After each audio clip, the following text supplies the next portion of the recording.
ನಮಸ್ಕಾರ, ಲೋಕಾಯುಕ್ತ ದಾಳಿ ಟಿವಿಗೆ ಸ್ವಾಗತ. ನಾನು ಗಾಯತ್.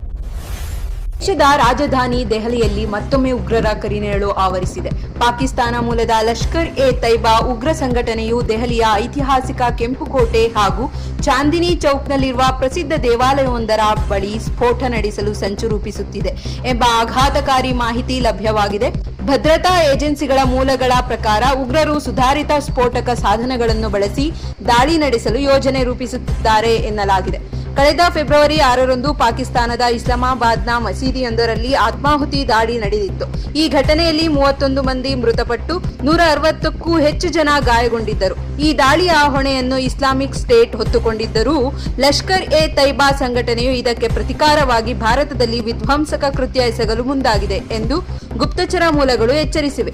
ನವೆಂಬರ್ ಸ್ಫೋಟದ ತನಿಖೆಯಲ್ಲಿ ಆಲ್ ಫಲಾಹ್ ವಿಶ್ವವಿದ್ಯಾನಿಲಯದ ವೈದ್ಯ ಉಮರ್ ಮೊಹಮ್ಮದ್ ಎಂಬಾತ ಸ್ಫೋಟಕ ತುಂಬಿದ್ದ ಕಾರನ್ನು ಚಲಾಯಿಸುತ್ತಿದ್ದ ಎಂಬುದು ಡಿಎನ್ಎ ಪರೀಕ್ಷೆಯಿಂದ ದೃಢಪಟ್ಟಿತ್ತು.